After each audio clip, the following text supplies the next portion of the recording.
Hello and welcome. Welcome to today's live here, talking about long, healthy life. What did you do to bring a long, healthy life for you? And I'm going to share with you that we can have the potential to live a long, healthy life if we do something about it and don't leave it for someone else to fix for you. We sometimes depend on others to get us through to a different situation to help us to be healthier. This is okay if you're having sessions of healing and therapy and well-being.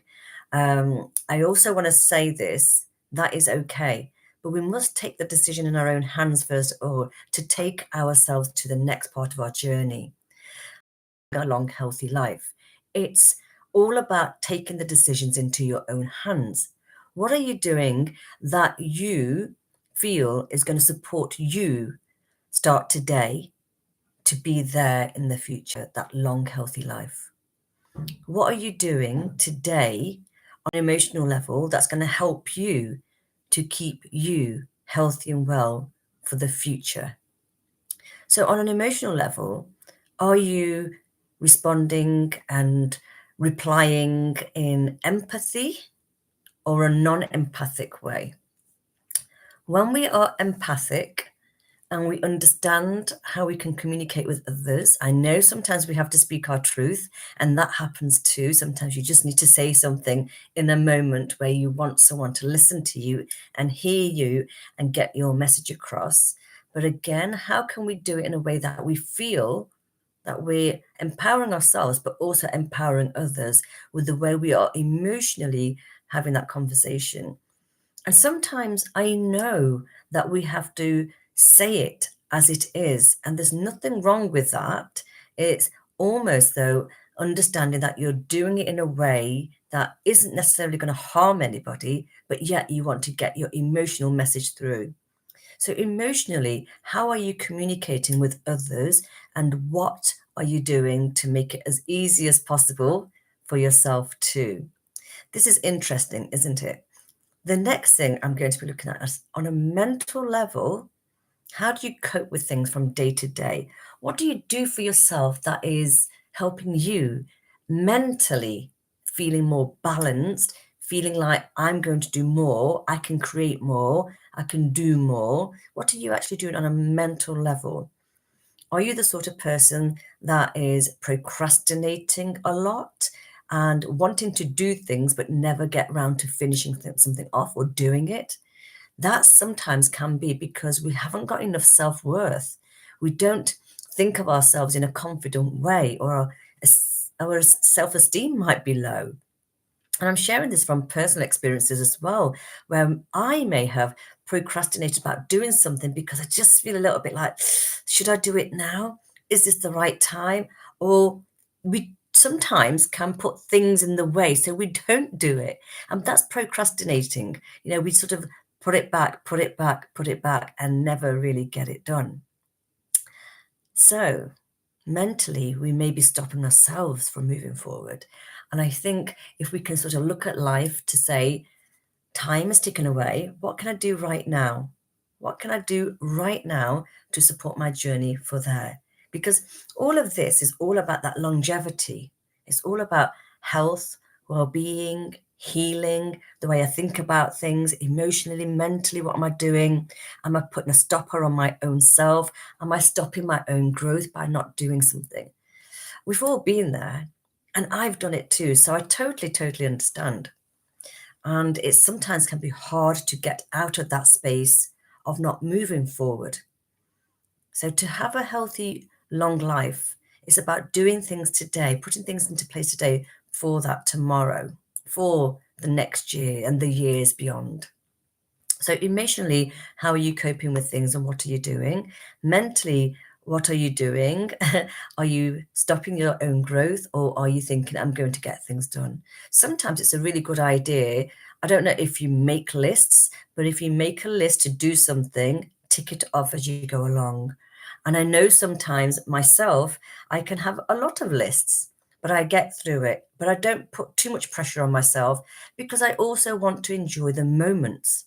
the moments why I'm alive today and the moments that I want still yet without the pressure, the deeper pressure on myself.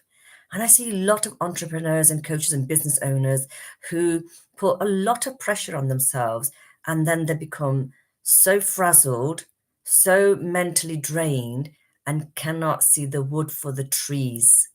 For me, I don't want to put that pressure on myself, but yet I want to be able to function and be the best I possibly can be and do what I can in the timeframes I'm here. So living a long, healthy life is really important from an emotional point of view and mental point of view. Now, from a physical point of view, if we look after the two there, physically, we've got to also look after our physical self. But if we don't, our physical self, our physical bodies will suffer. It's true. And I'm also sharing this from my experiences, from what I know, what happened to me. And I also know what's happened to other people's health as a founder of AOT, knowing that we can function better if we look after every part of ourselves the best way possible. So, physically, what are you doing? Are you looking after yourself in the food habits that you have? Are you having too many crisps and chocolates, for example? Are you drinking too many fizzy drinks, for example? What are you putting into your body system? What are you actually taking in, food and drink wise? And it's okay when we're at parties or celebrations, we will have the cake, we may have the stir fry, we might have something that we wouldn't normally have. For example, I'm talking about like the fried foods, the heavily sugar foods, for example.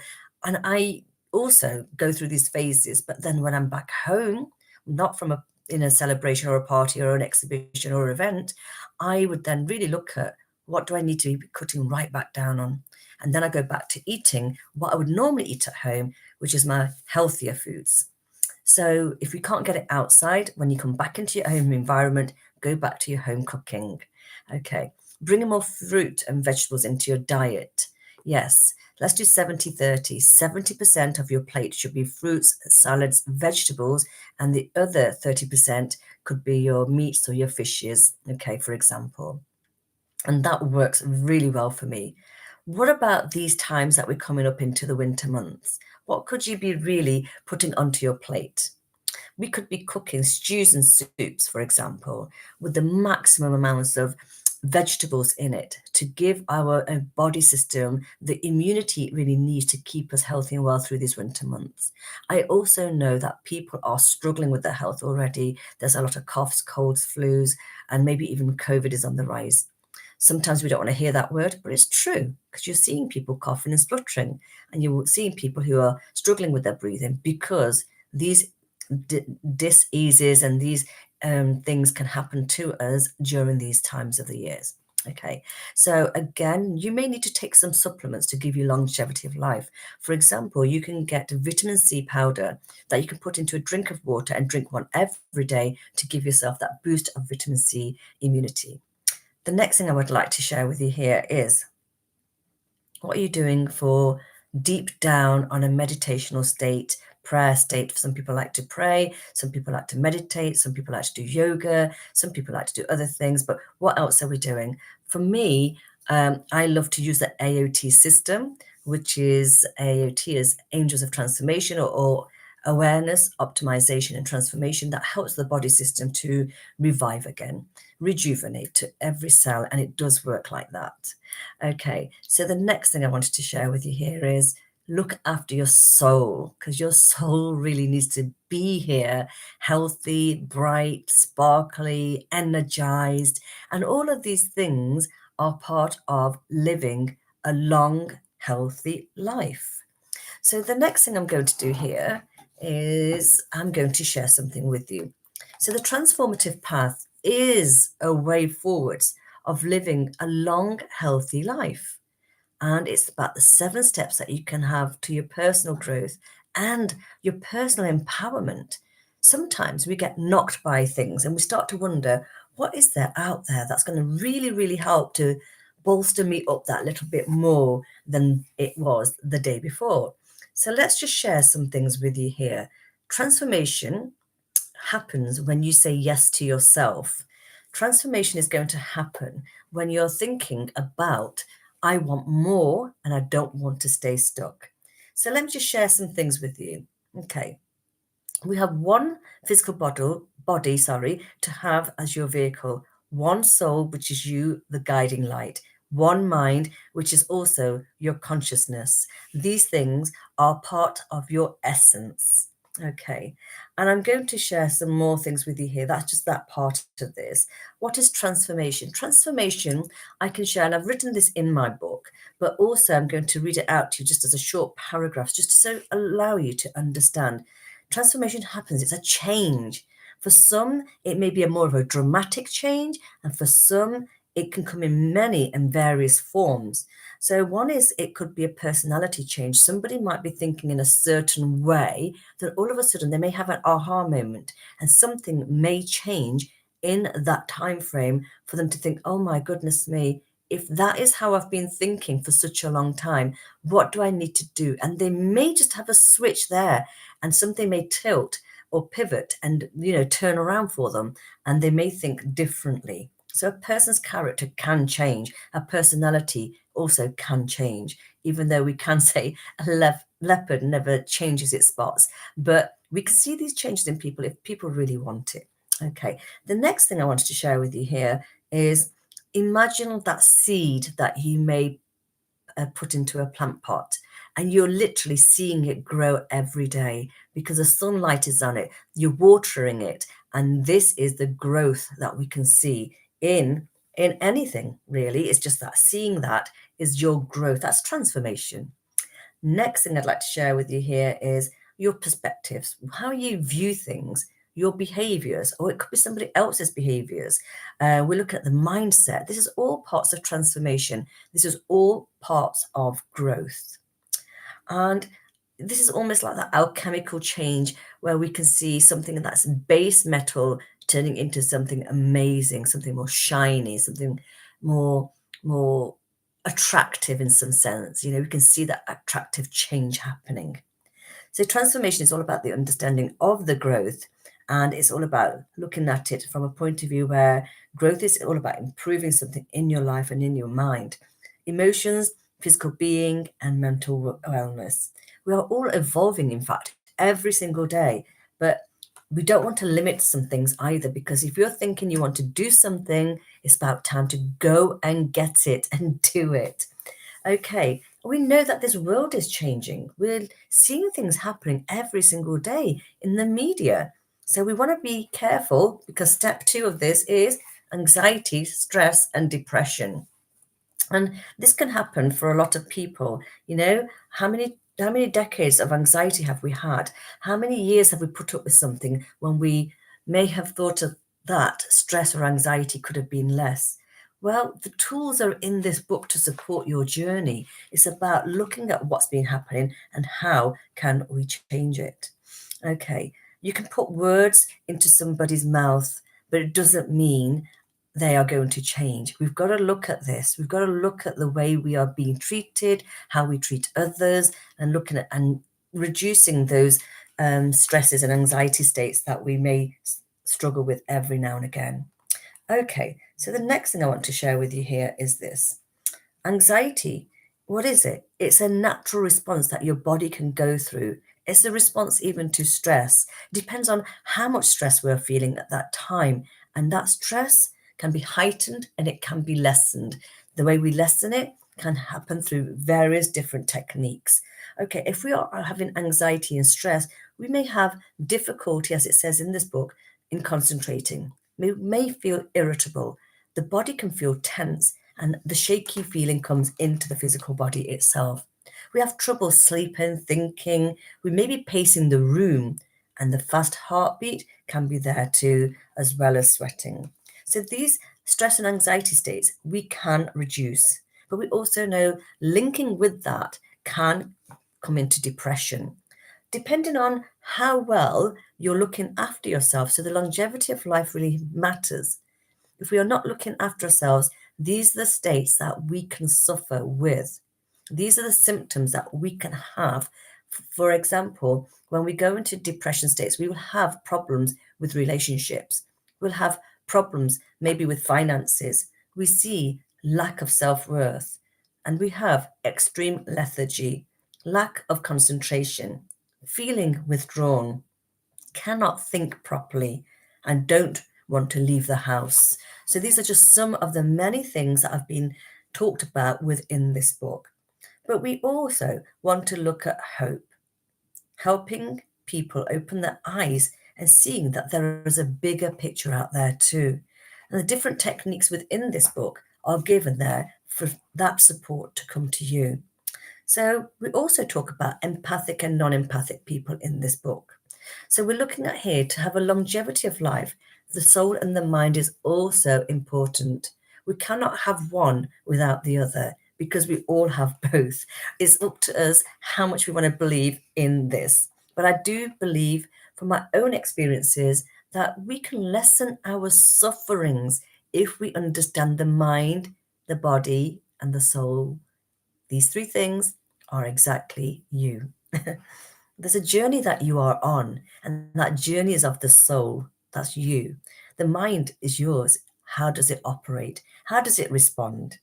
And I'm just going to share with you here before we finish off.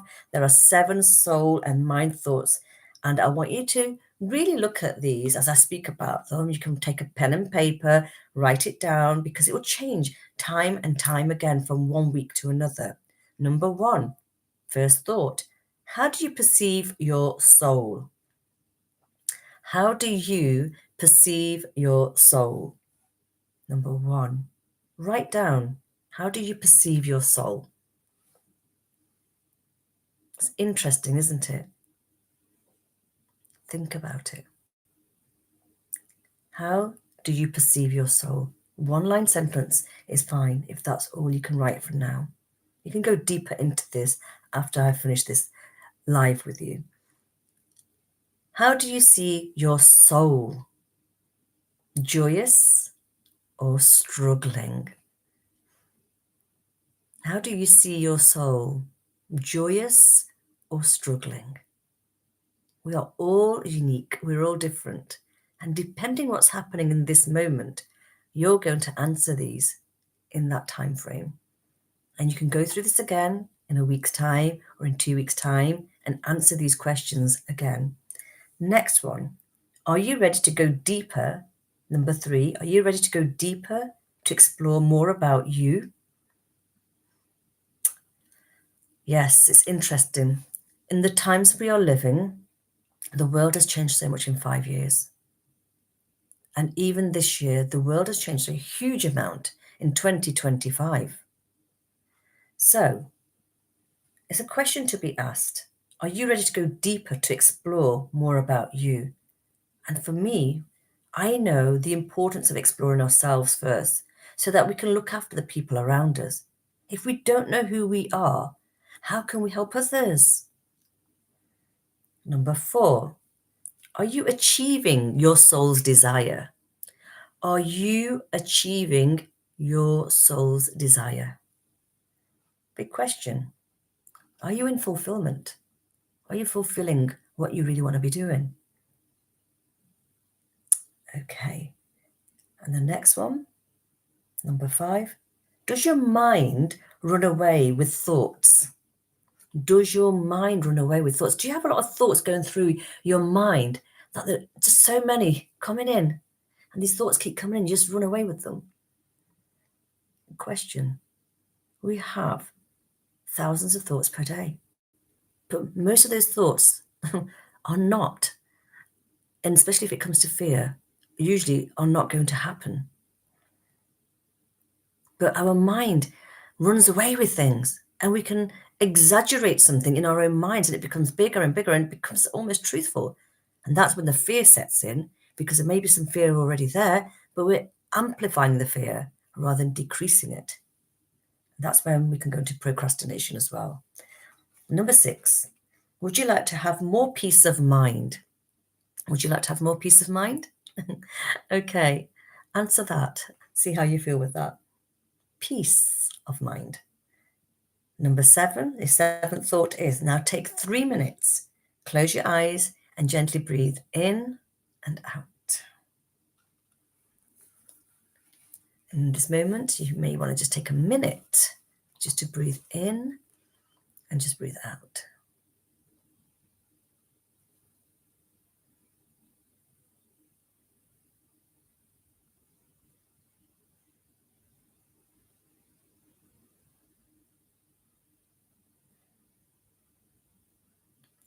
So these thoughts are soul provoking.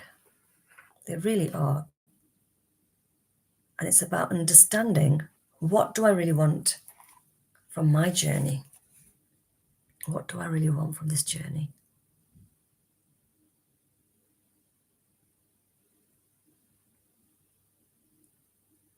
And now you can just come into your relaxed state, eyes open, and just contemplating on some of the things we've talked about for a long, healthy life. And that's all from me. You can get this book on Amazon or a signed copy directly from me.